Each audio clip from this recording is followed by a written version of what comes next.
Hola a todos a esta nueva conversación entre amigos. Ya llevamos una serie de conversaciones en las que de nuevo con alma aprendices nos enfrentamos a temas diversos de nuestra vida, de la economía de la vida y de la economía en las organizaciones complejas que son las empresas. Y particularmente el tema de hoy es un tema que tiene tanto de largo como de ancho, de fondo como de profundo. Y hoy vamos a hablar de la felicidad. No tenemos ni idea a dónde nos conducirá esta conversación, pero lo más valioso de estar en esta conversación con Jorge, con Pablo y con Carlos Andrés es que seguramente tendremos muchas preguntas y más preguntas que no podremos responder. Los invitamos a que participen durante eh, esta grabación con sus comentarios, con sus preguntas adicionales y que entre todos construyamos una visión acerca del tema de la felicidad y las organizaciones. Hay diferentes formas de abordar la felicidad, hay diferentes conceptos de felicidad y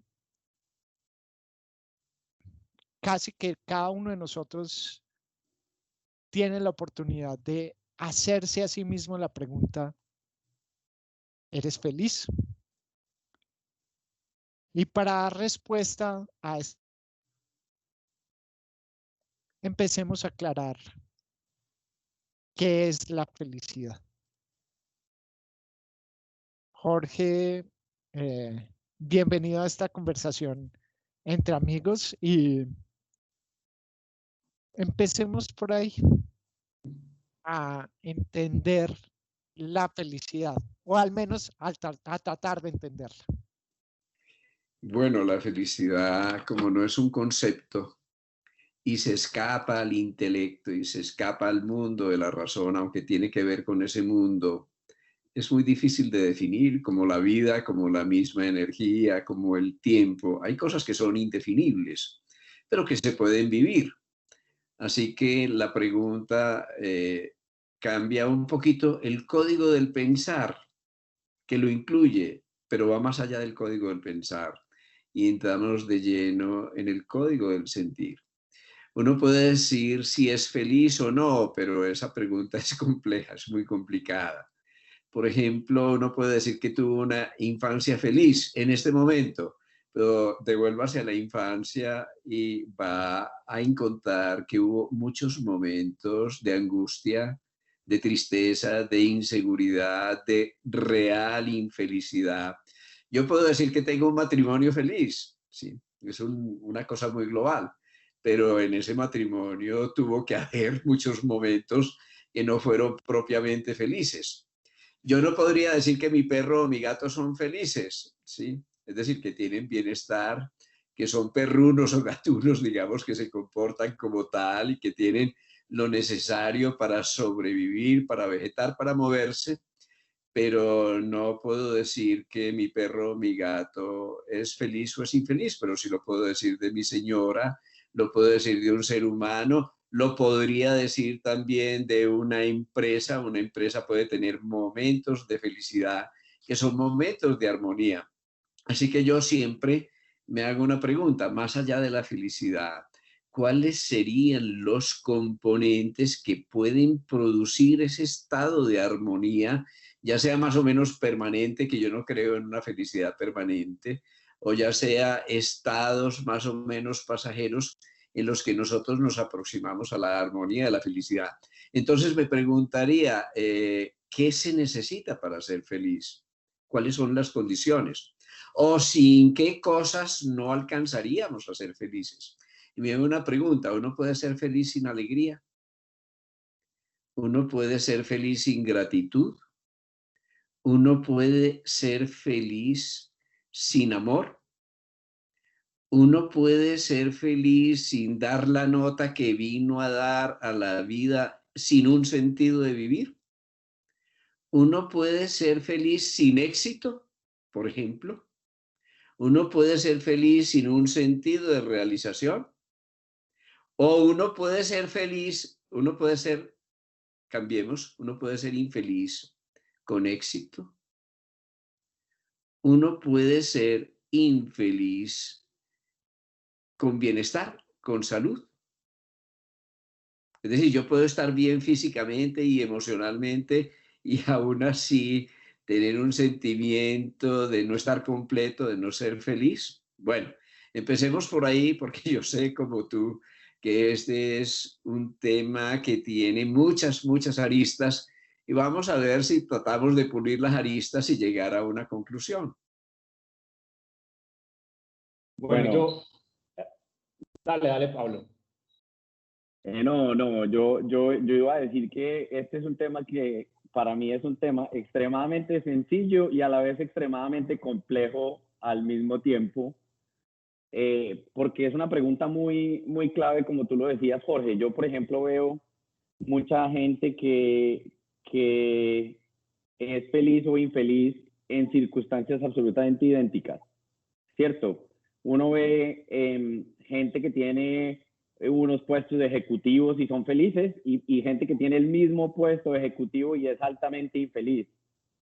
Gente que tiene recursos que es infeliz y gente que tiene recursos y es infeliz. Y lo contrario también, gente que tiene los recursos mínimos y es súper feliz o tiene los recursos mínimos y es infeliz. Luego la pregunta que yo me hago es, ¿cuál es la definición de felicidad como lo estábamos haciendo? ¿Qué hace que uno sea feliz o no sea feliz, cierto?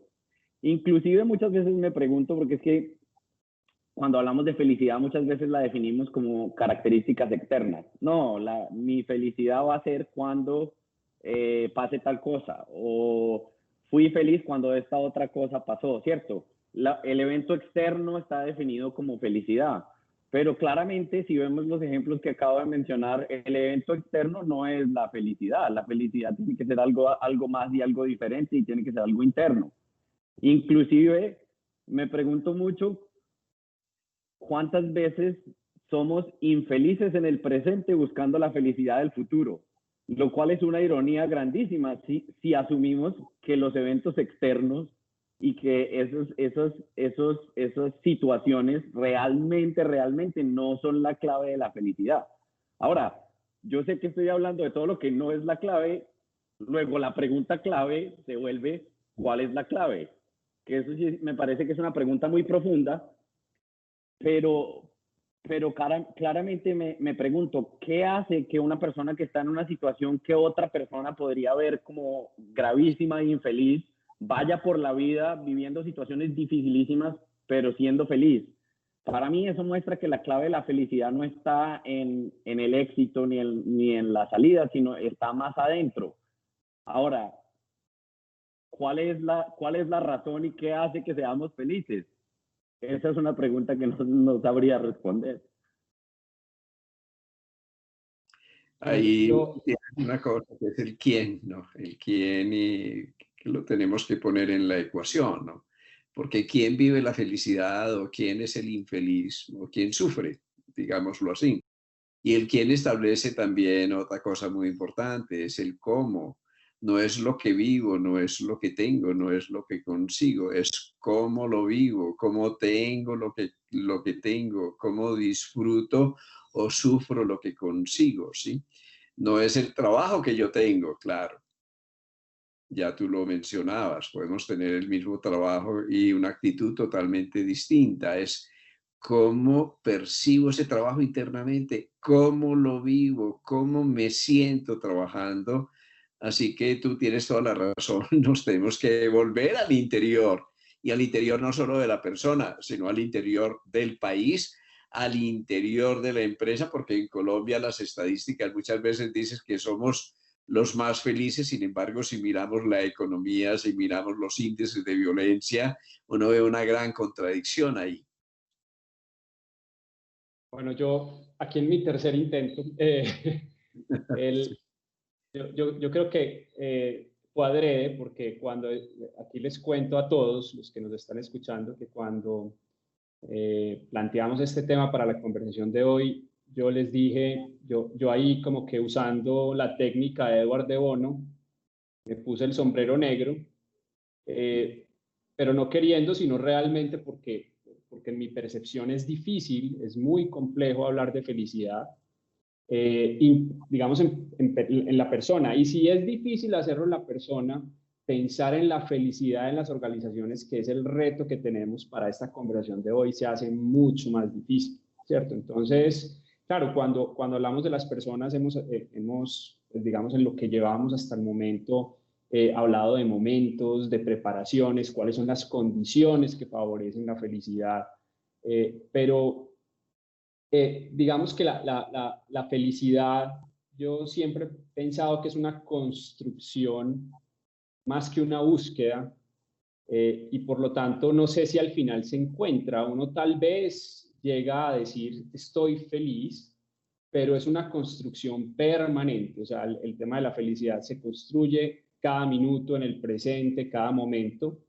Y probablemente buscar la felicidad la hace más difícil de alcanzar, porque cuando yo busco algo me sitúo como una meta futura o busco una meta futura, y realmente la felicidad es una construcción del presente. Entonces, cuando llevamos eso al tema organizacional, yo decía, oiga, ¿y cómo se hace, cierto? En conversaciones anteriores estuvimos hablando del propósito, y tal vez para mí por ahí pueda haber parte de una respuesta, porque yo siento que los mejores momentos de felicidad que tenemos como seres humanos, y aquí simplemente hablo de experiencias individuales, es cuando siento que estoy en un momento de armonía con el que es mi propósito, en un momento donde yo siento que estoy vibrando o que estoy encaminando mi energía hacia el propósito que tengo. Entonces, si llevamos eso al mundo organizacional, uno tendría que pensar, ¿será que la felicidad organizacional es el punto en el cual se logra que la organización, que como ya hemos dicho, no son ni los muros, ni los ladrillos, ni nada, sino que son las personas quienes conforman la cultura de esa organización? Entonces, esa cultura está trabajando armónicamente alrededor de un propósito, y eso lo hago como pregunta, ¿cierto? Y también una pregunta adicional para Jorge, porque como dijo Gabriel al principio, esto es un capítulo de muchas preguntas, pero si hemos hablado de, por ejemplo, un tema como la intuición, y hemos hablado de la intuición organizacional como un habilitador de la innovación organizacional, uno podría decir que la felicidad individual, o sea, la felicidad personal, la construcción personal de la felicidad, es algo que se puede irradiar en la organización. Y si es el líder el que en esa construcción de la felicidad tiene más momentos felices, por decirlo de alguna manera, ¿será que ese líder también lo está irradiando en su entorno? ¿Será que la felicidad se puede irradiar? Esa sería para mí una pregunta importante para tratar de entender cómo podría ser organizacionalmente el tema de la felicidad. Ahí hay una cosa que es el gozo, ¿no? Es una palabra que a mí me encanta, ¿no? Porque el gozo tiene que ver con el contento, ¿sí? Y el contento tiene que ver con lo que está autocontenido. Pero el contento se refiere a la totalidad, ¿no? Porque uno no está contento con la sonrisa o está contento con el cerebro o con el hipotálamo, sino que uno está contento en la totalidad, está gozando. Y cuando hay gozo, hay gracia, la vida es graciosa, es gratis, ¿sí? Y cuando ocurre todo eso, hay integridad. Miren cómo lo de la felicidad está íntimamente relacionada a la integridad. No basta ser intuitivo, hay muchos intuitivos que son infelices y que están desadaptados, ¿sí? No basta ser muy inteligente y tener un gran intelecto, porque hay muchos intelectuales que están totalmente desconectados del corazón y por eso no gozan, y al no gozar y no integrarse, no hacen felices a sus familias. O sea que la felicidad es una situación, llamémosla una situación, un modo de vivir que tiene que ver con la resonancia armónica, con la integración de la totalidad. De cuando yo puedo intuir y no solo intuir, sino pensar, razonar y no solo razonar, sino sentir y no solo sentir, sino convertir esto en un movimiento integrado, armónico, en que haya sincronicidad entre todos esos niveles del ser, hay plena conectividad. Para mí la felicidad tiene que ver, yo no digo que es, pero tiene que ver con la conectividad de todos los niveles del ser, desde los niveles biológicos hasta los niveles de trascendencia.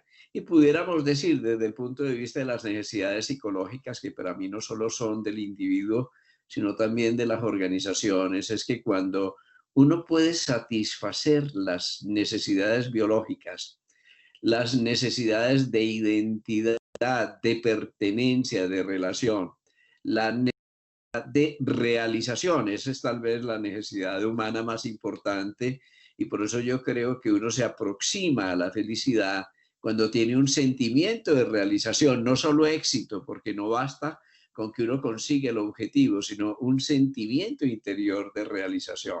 Y viene una cosa mucho más importante, y es que no basta la realización, sino que el ser humano como tal y una empresa y una organización que tiene vida, su dinámica es la dinámica como la de un ser vivo, necesita trascender, es decir, necesita superarse, necesita ir más allá de los propios límites. O sea que uno no pudiera concebir la felicidad, es un proceso, ¿no? Uno no pudiera concebir la felicidad sin que ese proceso involucre todos los estados de conciencia que corresponden a la organización, por ejemplo, la organización viva. Y por último, a mí me gustaría mucho, porque hablamos del propósito, ¿no? Entonces, el propósito, digamos que el propósito es un plan, es un plano, es un programa, y digamos que es una partitura, pero el propósito necesita un músico, ¿sí? Que se estudie la partitura y además que se entrene en esa partitura para que el músico proyecte todo esto sobre un instrumento. Ese instrumento ya lo llamamos la personalidad, es decir, que el instrumento de la mente, la cuerda de la mente, que la cuerda del corazón y que la cuerda de las emociones y que la cuerda de nuestro cuerpo físico resuenen al unísono, hagan parte de ese propósito, de ese programa. Y entonces, ¿qué? Viene la felicidad, que es la felicidad, la danza. Pero cuando hay una danza, cuando hay música, cuando hay un buen músico, cuando hay una partitura, en ese momento estamos gozando. Pero mire que ese gozo que llamamos la felicidad es producto de muchos estados de armonía entre la partitura, el músico y la música que nos permite disfrutar la vida. Y así, digamos que somos felices cuando disfrutamos, ¿sí? Pero disfrutamos, mire, todo lo que necesita disfrutar es un estado de resonancia armónica entre muchas cosas. Por eso decía Pablo, que a mí me gusta mucho, decía Pablo en relación, Pablito, en relación a la búsqueda de la felicidad, es todas las posibles condiciones que se necesitarían para ser feliz. Pero hay una paradoja, es que la felicidad tiene que ser incondicional. Una vez que tenga tantas condiciones ya deja de ser felicidad. Pero digamos, ¿de qué está hecha la felicidad? De felicidad, de nada más. ¿Y qué es felicidad? Armonía. Es decir, que yo voy a conseguir la felicidad y creo que la conseguí. No, yo no la conseguí, sino que el sustrato mismo de la felicidad, su materia prima, ha sido todos los momentos de felicidad. Entonces, mis momentos de felicidad construyen un espacio-tiempo multidimensional en el que yo puedo decir soy feliz o he sido feliz. A mí me gusta mucho lo que dices, Jorge, y me gustaría conectar eso mucho con el tema de empresas y con la pregunta que hizo Carlos Andrés, porque para mí tiene mucha conexión. Por ejemplo, estamos diciendo el éxito, la felicidad no es externa para un individuo, ¿cierto? Para mí es lo mismo en las empresas. La empresa no puede definir su felicidad como lograr el gol tal. Eso es un gol externo. ¿Cuántas empresas no conozco yo que son altamente exitosas y cuando uno va dentro de la empresa son altamente infelices? Luego, el éxito externo no es la definición de eso. Uno tiene que ir adentro a mirar qué tiene adentro. Creo que hay una relación grandísima con lo que estamos hablando. Lo que tú hablabas, Jorge, de conectividad del ser, la conectividad desde una parte biológica. Para mí hay una gran relación de esa conectividad que se necesita en la empresa. La empresa tiene que estar conectada y todos sus sistemas tienen que estar funcionando de manera armónica, que una persona sienta que sea feliz, no hace que el resto de la empresa sea feliz, que eso toca con la pregunta que hacía Carlos Andrés desde mi punto de vista. Si un líder es feliz, eso se riega hacia el resto de la empresa. Creo que mi respuesta a esa pregunta, o por lo menos desde mi perspectiva, sería depende. Depende del líder y depende de la perspectiva del líder. Yo conozco líderes que yo pensaría que puede que sean felices ellos y inclusive puede que crean que están haciendo las cosas correctas, pero lo hacen a costa de todo el mundo que trabaja con ellos es altamente infeliz. Él o ella puede que sean felices, pero la gente que trabaja con ellos no. Luego la irradiación, el hecho de que los líderes sientan que sean felices no garantiza que el resto de la empresa lo sea. Luego, para mí la pregunta se vuelve, si yo pienso que todas las partes de la empresa tienen que tener como ese estado de felicidad, que yo creo que sí conecta mucho con sentirse conectado con la misión y poder dar su nota, que yo creo que sí conecta mucho con el amor y la gratitud que hablaba Jorge, la alegría.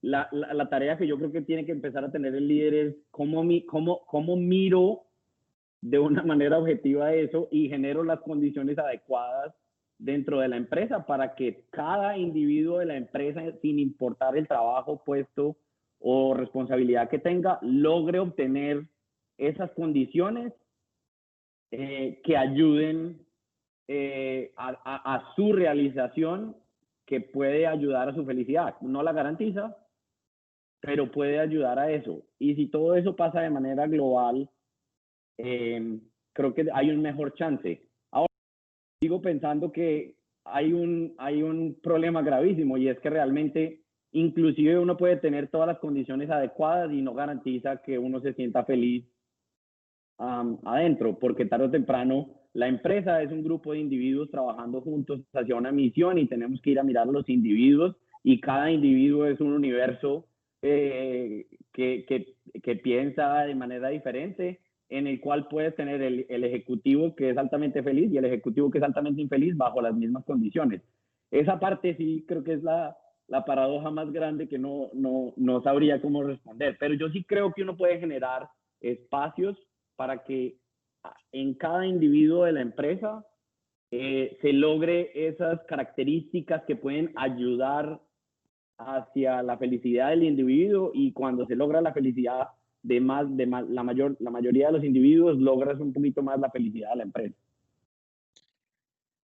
Y yo quisiera tal vez ofrecer una perspectiva adicional sobre el tema, empezando por un propio reconocimiento de que no hay nada más complejo que lo simple, y la felicidad tiene en sí misma una simplicidad que lo hace complejo de comprender en este mundo de mirarse desde los factores externos y los factores internos.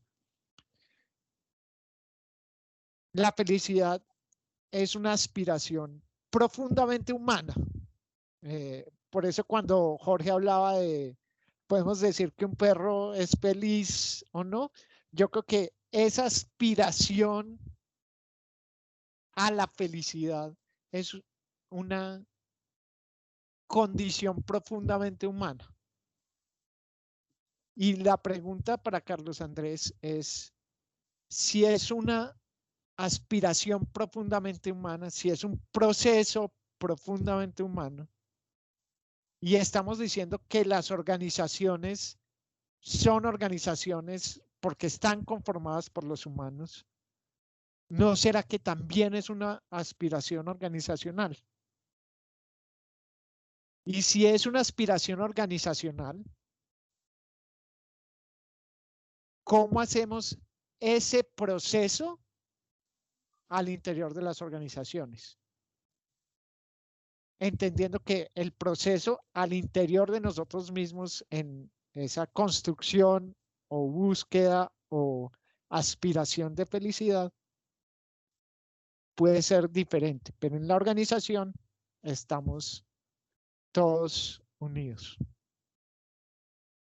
Sí, Gabriel, yo creo que es una pregunta muy interesante y la respuesta que yo daría es, la organización debería ser digamos, un habilitador de la felicidad o, digamos, debería tener las condiciones, como estaba mencionando Pablo, para que los seres humanos que hacemos parte, que colaboramos con esa organización, logremos nuestro propósito de ser felices. Entonces, no sé si ese colectivo, porque finalmente en las organizaciones tenemos un colectivo, si ese colectivo realmente está logrando expandir o está logrando favorecer las condiciones de felicidad cuando tiene unas condiciones o unas características propias de felicidad, o sea, cuando es una cultura coherente, cuando hay gratitud en la compañía, cuando hay un propósito definido, bueno, cuando hay intuición, cuando digamos, los errores se tratan como aprendizajes, muchos de los temas que hemos hablado. ¿Será que eso lo que es un caldo de cultivo para atraer y para irradiar felicidad y que las personas en esa búsqueda permanente, que como dijimos ahora más que buscarla es construirla, entonces en esa construcción logran potencializarse en una cultura, un colectivo que digamos es un caldo de cultivo apropiado para el desarrollo de la felicidad? Entonces, el punto es que una organización, a mí me da mucho temor cuando hablamos de felicidad en las organizaciones o cuando hablamos de motivación en las organizaciones, porque tal vez le entregamos la responsabilidad a quien no la tiene. Pablo decía una cosa, Jorge decía, y es, hombre, la felicidad viene del interior, o sea, la felicidad también o sea, la tenemos que sentir, la tenemos que vivir en nuestro interior.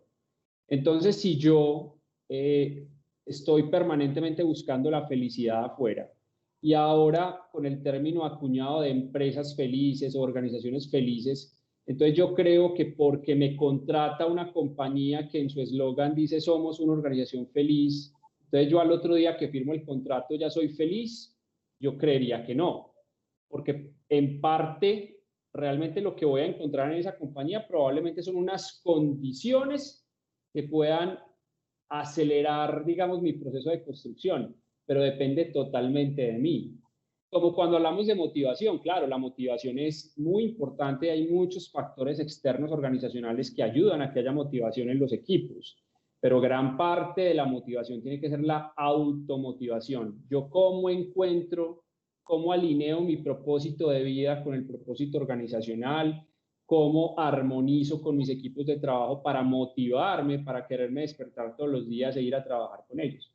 Entonces, a mí, parte de ese tema de organizaciones felices, que como decía ahorita, me puse el sombrero negro hoy, es realmente las organizaciones felices existen o lo que existen son organizaciones que se preocupan por generar, digamos, unos entornos donde las personas que ya tienen una inclinación, que ya han hecho un trabajo interno, una introspección de construcción de la felicidad, encuentran resonancia. Ese sería pues una reflexión, una pregunta para todos. Bueno, aquí viene un tema clave que es el de la conectividad, ¿no? Es que la felicidad tuya no puede existir como un hecho separado, ni siquiera el sentimiento de felicidad, porque está conectado con muchas cosas, con quién estás danzando, quién está tocando la música, cuál es el propósito de toda esta sinfonía que está resonando en tu vida hasta la última de tus células.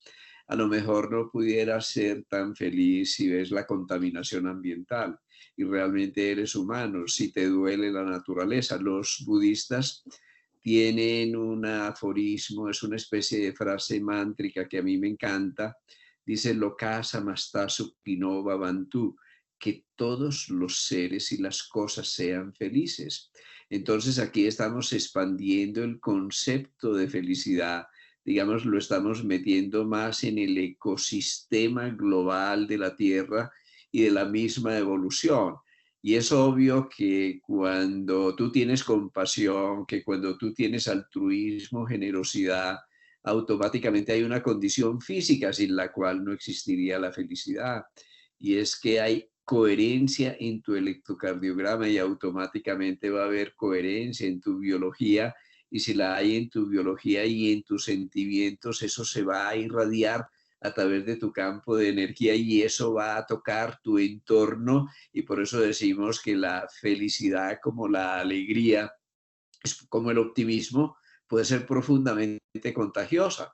Lo que no quiere decir que la felicidad implique que todo el mundo sea feliz, que haya una empresa que no es feliz porque hay un empleado infeliz. Yo puedo ser plenamente feliz aunque me duela la rodilla, ¿no?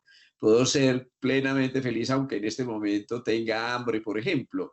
Quiere decir que hay una tendencia global hacia la resonancia armónica, que es resonancia de refuerzo, en la que todas las facetas de un sistema complejo se integren. Y por eso es muy bonito aquello de que es que lo complejo es extremadamente, o se vuelve extremadamente simple, o también que lo extremadamente simple y sencillo lo es porque está totalmente entretejido, y lo que está totalmente entretejido logra la unidad. Pero tú puedes lograr la unidad contigo en la medida también en que te unas a través de tus relaciones en tu familia. Si hay unidad familiar, tu unidad personal y tu felicidad se refuerza. Y si hay unidad familiar, si hay coherencia en la familia, si hay resonancia armónica o conectividad a nivel familiar, la familia está contenta y esa familia contenta va a generar una comunidad donde es más posible que se genere la alegría y estados que tiendan hacia la felicidad. Así que lo que vamos encontrando, primero es que la felicidad no es un estado. En segundo lugar, que en definitiva es un proceso. En tercer lugar, que tiene niveles. Digamos que la felicidad no lo podemos considerar como un valor absoluto. Y en cuarto lugar, que se puede inducir en cuanto que frente al mismo tipo de hecho externo yo puedo elegir mi actitud, ¿sí? Y puedo elegir cómo lo vivo. Y que la infelicidad no la dan los hechos de la vida, sino mi actitud y mi manera de vivirlo. Y eso es cierto también respecto de la salud y de la enfermedad. Hay cosas que enferman y las mismas cosas que enferman a unos pueden producir salud. Digamos un virus te puede matar, pero un virus puede fortalecer tu sistema inmunológico. ¿Eso de qué depende? De muchas cosas, entre otras cosas tu sistema inmunológico, pero tu sistema inmunológico es también tu capacidad de autorreconocimiento, y esa capacidad de autorreconocimiento es la capacidad de estar agradecido, de estar contento, de quererte, de aceptarte, todo ese tipo de cosas que pueden ocurrir. Y eso es cierto. Entonces, digamos, la gran empresa de la comunidad viviente, esto también es una empresa. Para que esa empresa sea feliz, tiene que haber armonía entre los distintos reinos de la naturaleza, de los cuales el humano es muy importante porque los incluye y los sintetiza a todos. Ahora decíamos que tal vez un perro no puede ser feliz, es decir, la felicidad de un perro no depende del perro, la felicidad de una planta no depende de la planta. En buena parte, la felicidad del perro, si es que hubiera algún nivel de felicidad de la planta, depende de la actitud de un ser humano feliz que sea capaz de integrar la naturaleza en su propia naturaleza. Qué tema tan interesante ese. De pronto me gustaría agregar una cosa a lo que dijo Jorge, que creo que es clave, y conectando con tu pregunta, Carlos Andrés. Para mí, una empresa que sale a decirle al mundo en su publicidad que somos una empresa feliz, no significa nada. Eso no garantiza nada, no está diciendo nada de lo de adentro. Eso, un segundo, ¿eso fue la gente de marketing o eso fue de dónde viene eso?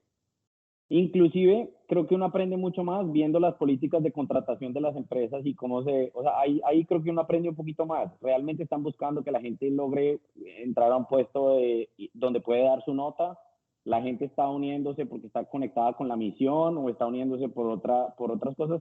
Hay ciertos otros factores que creo que son más interesantes, pero creo que es imposible saber si una empresa tiene las condiciones para ser feliz o no, sin ir a mirar dentro de la empresa el día a día, el minuto al minuto, el segundo al segundo de la vida de la gente que está en las empresas. Ahí es donde se define realmente la cosa. De ahí para arriba, todo el resto puede ser mentiras, carretas, y puede que la gente esté pensando que es una empresa feliz y no se estén dando cuenta que el día a día es la cosa más infeliz del mundo. Lo otro que me parece interesante de la pregunta que tú haces es ¿realmente tenemos empresas felices o tenemos las condiciones como para ayudar? Creo que es una pregunta clave, porque yo definitivamente, así como yo no puedo decir que yo puedo hacer una persona feliz o que yo tengo algo que yo puedo hacer que me hace feliz, porque como Jorge lo dice, o sea, yo tengo que tomar la actitud y esa parte no la puede hacer nadie sino yo. Realmente tienes toda la razón, es cómo creamos las condiciones para que haya mejor posibilidad de que cada persona tome la actitud, ¿cierto? Pero lo bonito de todo desde mi punto de vista es que no importa si estoy buscando o pensando que estoy tratando de hacer la empresa feliz o estoy asumiendo que no puedo hacer eso o tomo las acciones, creo que las acciones que hay que tomar son las mismas. Son exactamente las mismas. Claramente está el caso del que dice quiero hacer mi empresa feliz y habló con el de marketing para que pusiera el eslogan en la publicidad. Pues ese falló, eso no hace ningún cambio en la empresa.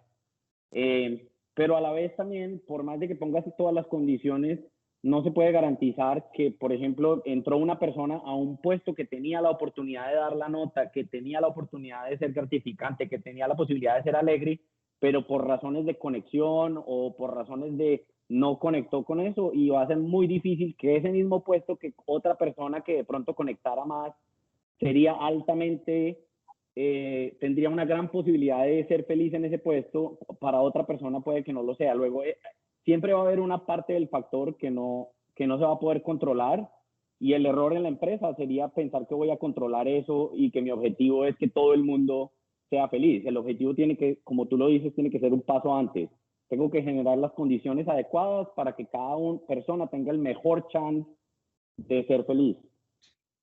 Y Pablo y Carlos Andrés, particularmente, yo tengo otra perspectiva y difiero de ustedes al respecto, porque puede que haya sido un invento de marketing poner organizaciones felices, pero si vamos a las organizaciones y por qué viene esa declaración, a mí me parece una declaración absolutamente válida y poderosa. Queremos ser una organización feliz. Es que ponerla en el eslogan es un compromiso, y es un compromiso a la acción.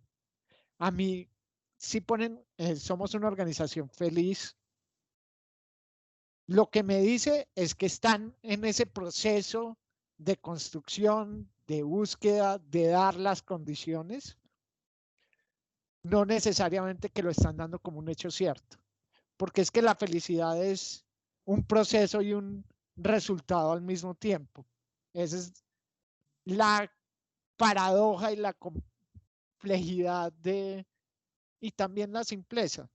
Y es que tratamos de entender la felicidad, tratamos de dar las condiciones necesarias para que las personas encuentren la felicidad dentro de las organizaciones, pero pensamos en eso como un resultado y no como un proceso.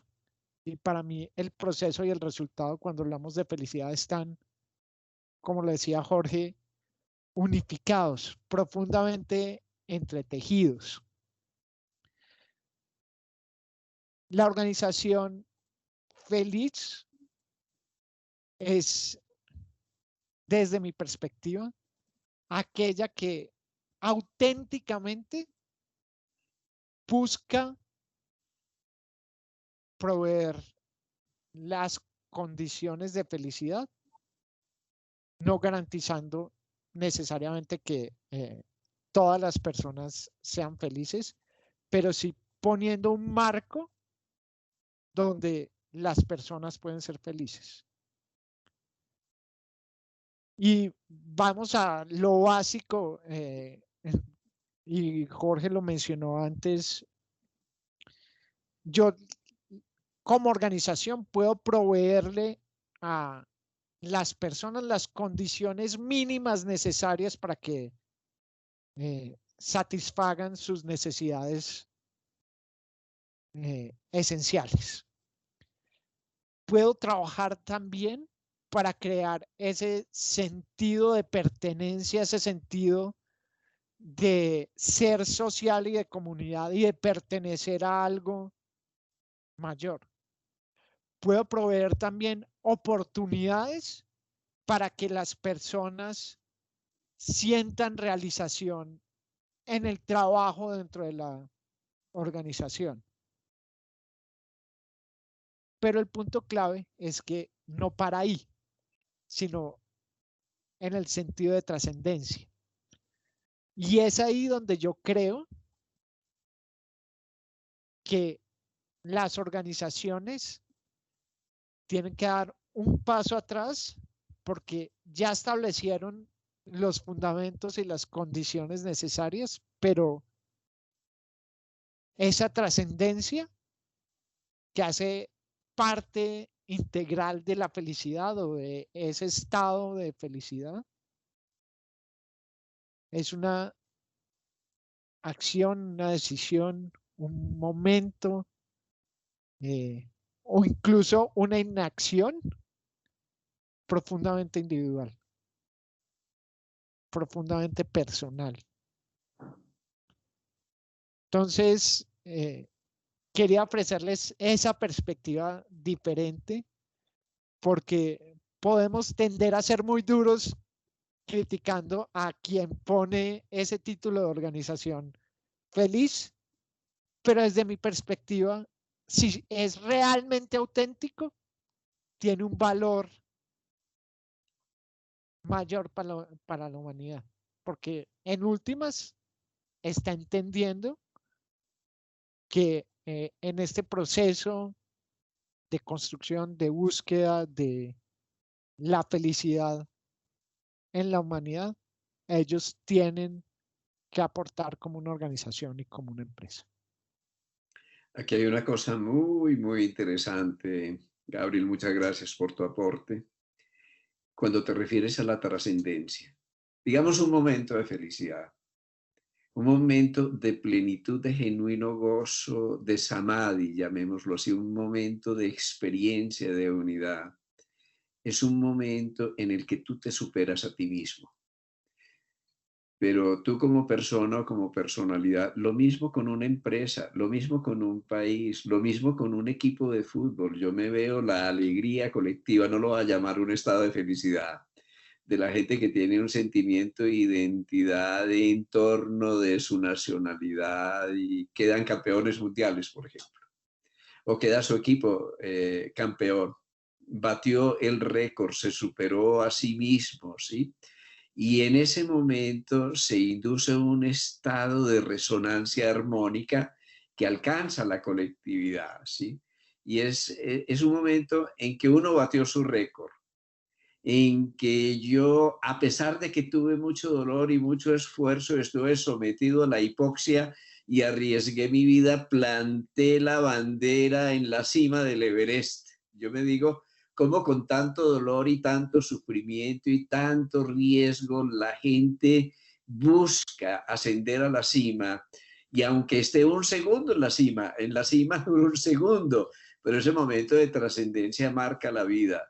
Y no solo marca la vida, sino que alguien quien vive ese momento, o una institución o un país, sí, que es capaz de vivir momentos así, nunca los olvida. Digamos que eso ya va a ser un mojón en la vida, un punto de referencia, y dice, es posible batir el récord, es posible trascender.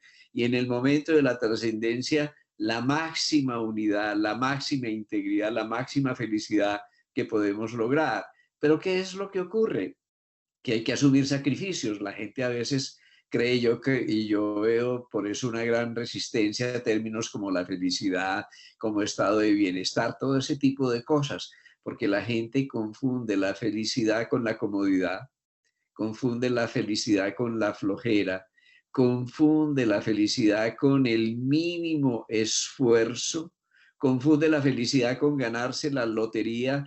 Y realmente cuando hacemos estadísticas vemos que los que se ganan la lotería frecuentemente después de ganársela, unos meses después ya son mucho más infelices que antes, ¿no?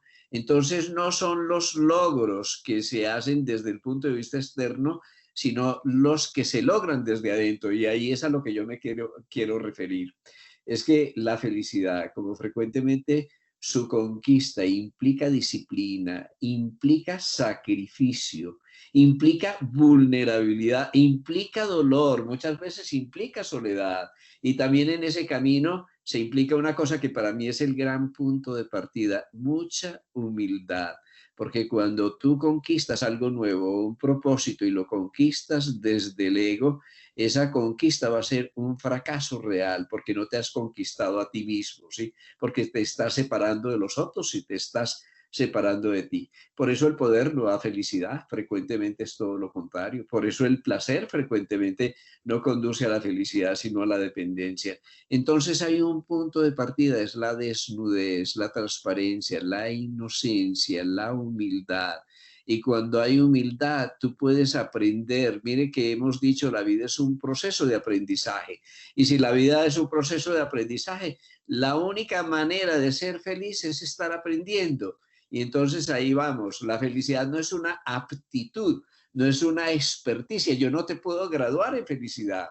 Yo no veo cómo voy a dar un curso de felicidad y te voy a dar un título de felicidad y un diploma de felicidad. No, yo lo que voy a educar en ti o a facilitar, porque no lo puedo educar desde afuera, es una actitud, y eso es muy importante, ¿sí? Para ser feliz hay que tener una actitud, porque si yo no tengo esa actitud, no bastaría con ningún logro externo para llenar el sentimiento de vacío que yo tengo de mí mismo, porque no tengo la correcta actitud.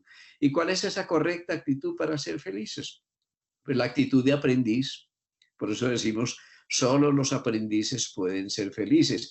De hecho, cuando uno lo recuerda, si yo me recuerdo momentos que puedo llamar felices en mi vida, son los momentos en que estoy aprendiendo, en que estoy estudiando, en que estoy descubriendo cosas nuevas, en que me estoy reinventando o en que estoy descubriendo cosas viejas que yo no sabía. Y estoy en la escuela, los momentos de la infancia, cuando nosotros vemos al maestro y amamos al maestro, son momentos felices. Pero imagínate, Pablito y Carlos Andrés y Gabriel, que en un momento en la vida yo tuviera actitud de aprendiz y pudiera considerar que todos los seres y las cosas son mis maestros, que la flor, el pájaro, el océano, el aire que respira, el alimento, el campesino, el obrero, el gerente, el de abajo, que todo cuanto existe, si yo tengo actitud de aprendiz, entonces voy con reverencia. Y si yo voy con reverencia y con humildad,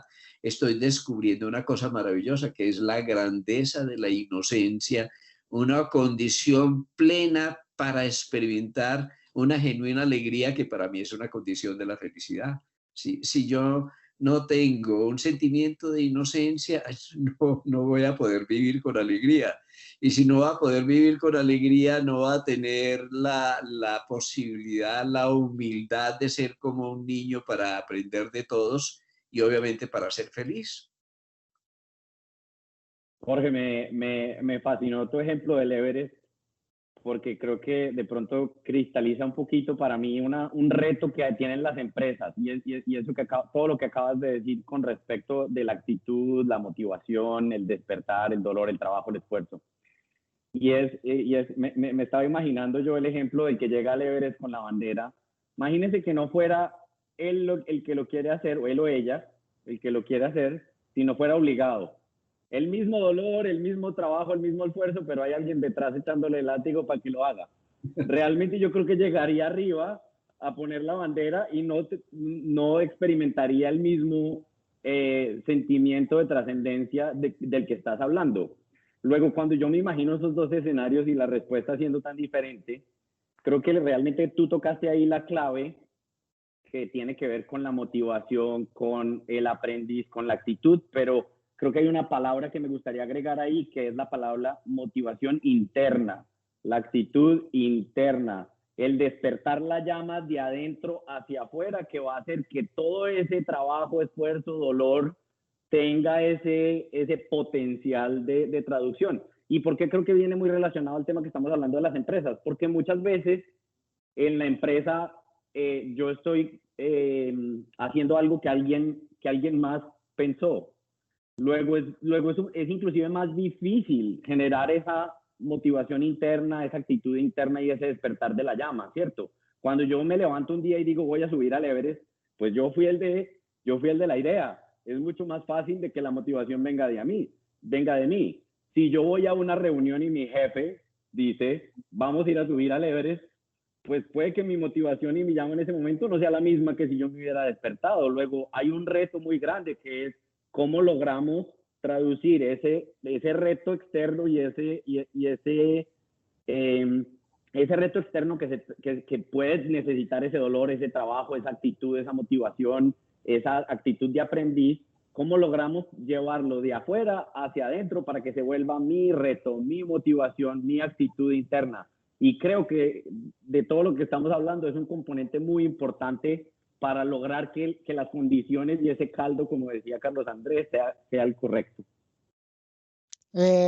Pablo, primero, para mí hay una cosa y es la motivación interna. Para mí toda la motivación siempre es interna, a pesar de que haya impulsos y factores externos, la motivación en últimas es siempre interna, viene de adentro. Entonces yo suelo no combinar las dos palabras de motivación porque me parece que estamos repitiendo lo mismo. Lo segundo es que es preciso, y en la realidad dentro de nuestras empresas y dentro de nuestras organizaciones, trabajamos mucho en eso, de tener que llegar al Everest juntos. Y tenemos metas organizacionales en las que tenemos que llegar al Everest juntos. La pregunta es cómo tenemos esa actitud de aprendiz, esa inocencia, y cómo cuando tenemos ese proyecto podemos hacerlo juntos. Creo que tienes razón en una cosa, Gabriel, y es que la motivación siempre es interna, pero yo creo que tenemos que ir un punto más abajo para romper un poquito eso, un poquito más. Y la pregunta es, ¿motivación a qué? Porque, por ejemplo, es muy diferente que yo tenga mi motivación realmente sea quiero llegar hasta el Everest con mi bandera, o que mi motivación sea yo lo que quiero es que me paguen el cheque. A mí lo del Everest no me importa. Mi motivación realmente es que me entre mi cheque todos los días y yo hago lo que tengo que hacer. ¿Por qué? Porque realmente, y hay muchos otros tipos de motivación que yo te puedo crear que realmente no están tan alineadas con la real alineación de motivo y de motivación que se necesita, ¿cierto? Luego y muchas veces ese detalle de realmente si estamos alineados en la razón o esa motivación o no, genera un resultado muy diferente. O sea, si yo estoy subiendo al Everest literalmente solo porque me van a dar un cheque, voy a tratar de saltarme las cosas, de hacer lo mínimo, de buscar el atajo. Si puedo llegar en helicóptero y eso no estaba especificado en las reglas y poner la bandera, de pronto lo hago y puede que se pierda realmente el objetivo. Luego, creo que tienes un buen punto, pero creo que muchas veces lo que termina pasando las personas que manejamos gente, creo que tenemos una responsabilidad muy grande frente a eso, que hay un impacto muy grande en qué tipo de motivación estamos generando. Y ese tipo de motivación que estamos generando tiene un impacto grandísimo en el resultado. Si estamos alineados en esa motivación, siendo esa, si realmente el objetivo es llegar allá, creo que tenemos un buen resultado. Si la motivación se rompe y, por ejemplo, el que tiene el poder o la influencia para decir esto es lo que tenemos que hacer, simplemente dice, no, es que usted tiene que caminar 100 pasos. Después, no, tiene que hacer esto, tiene que hacer lo otro. Está perdiendo, claro, puede que esté logrando a simple vista parte del resultado, pero realmente no va a ser el resultado correcto. Pablo, Hay yo... una cosa. Dale, Carlos Andrés, tranquilo. No, que yo quería, digamos, como sumado a todo este tema de la actitud, es también los momentos, porque uno no puede hablar ni de personas ni organizaciones como que fueran fotos que inamovibles. Tanto las personas como las organizaciones evolucionan, cambian, tienen retos diferentes, el entorno les cambia, o sea, hay tanto las personas como las organizaciones. Por lo tanto, tal vez, y aquí hago yo pues una reflexión y es, tal vez una de las acciones más interesantes que podría tomar una compañía que quiera, digamos, aportar a la felicidad de sus colaboradores, es decirle cuando esa compañía ya no es la que le aporta la felicidad, porque seguramente esos momentos van a llegar momentos de una persona que ha sido muy feliz en la organización, ya no encuentra la armonía en las nuevas realidades de la organización. Y esos son momentos donde tanto la persona como la organización tienen que tener el valor de decir, oiga, ya no estamos resonando, ya no hay armonía. ¿Por qué? Porque pues, precisamente hay unas evoluciones. Entonces, a mí, por ejemplo, me ha gustado un tema de entender las etapas de las organizaciones. O sea, cuando una compañía es fundada, cuando el emprendedor arranca una compañía, pues la llama, el espíritu, el propósito es muy claro y esa persona es un jalonador y se hace rodear de personas que son inspiradas por él. Pero claro, la compañía ya dicen que cuando llega a unas 50 personas ya tiene que empezar a construir también redes de burocracia, control, etcétera. Y ya esas nuevas personas, pues realmente probablemente no tienen ese mismo ímpetu, fueron llamadas o son llamadas para realizar otro tipo de funciones. Y se da un choque muy fuerte entre esos primeros colaboradores, los que acompañaron al fundador, que ya ven que esa distancia con el fundador es mayor, que ya pusieron probablemente una persona que fuera la jefe, etcétera, etcétera. Entonces esa persona que fue muy feliz en esa primera etapa de construcción, de pronto ya encuentra en la compañía digamos, no las mismas condiciones para ser feliz.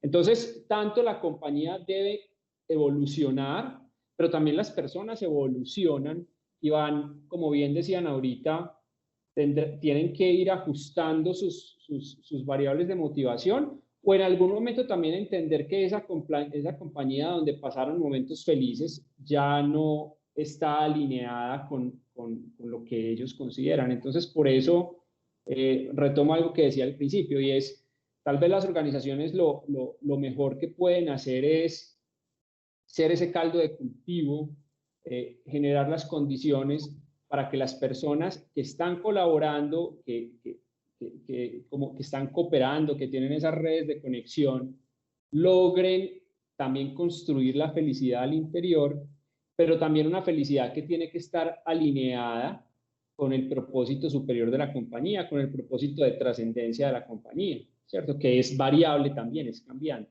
Entonces, pues esa sería como mi reflexión.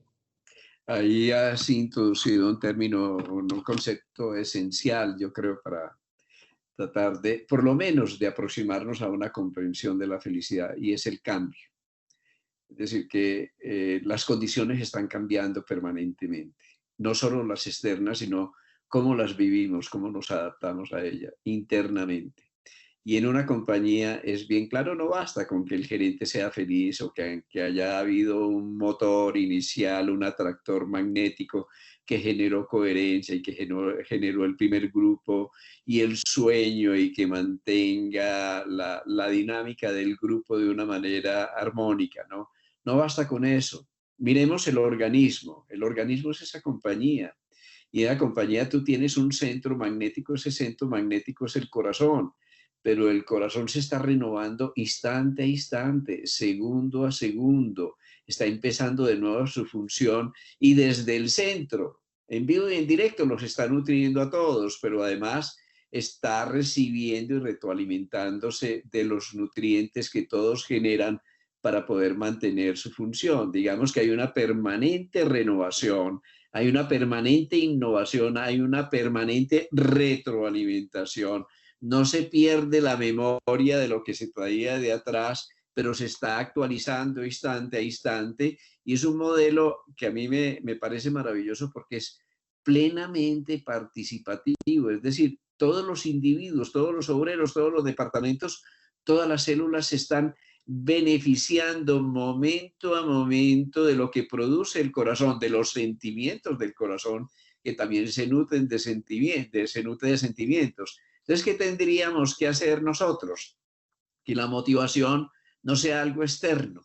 Yo te motivo a ti para que hagas un ayuno y tú estás convencido y lo tomas desde adentro y te va a ir muy bien.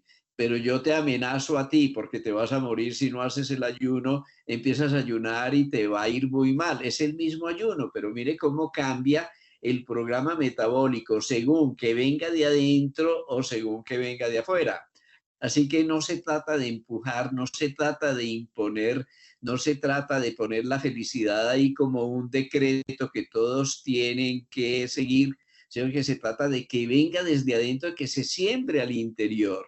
No importa que yo tenga las semillas, pero si yo no las siembro en la tierra de tu corazón, moviéndote no desde afuera, sino conmoviéndote para que tú tengas un sentimiento de pertenencia y para que los objetivos de la empresa no sean los de los accionistas o los del gerente o los programadores, sino que sean tus objetivos, que tú te apropies, que los hagas tuyos.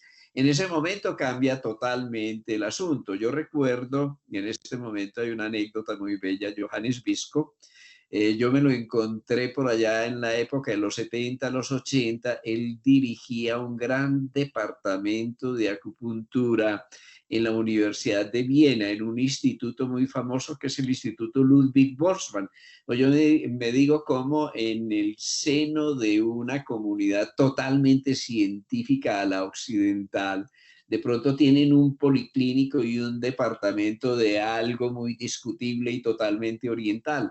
Yo le pregunto a Johannes Bisco, ¿y tú cómo hiciste? Él se sonrió, era un hombre muy cercano, muy cálido, muy humilde, se sonrió y me dijo, mira Jorge, con un sombrero en la mano, tú puedes superar todos los obstáculos y todas las barreras y todas las fronteras.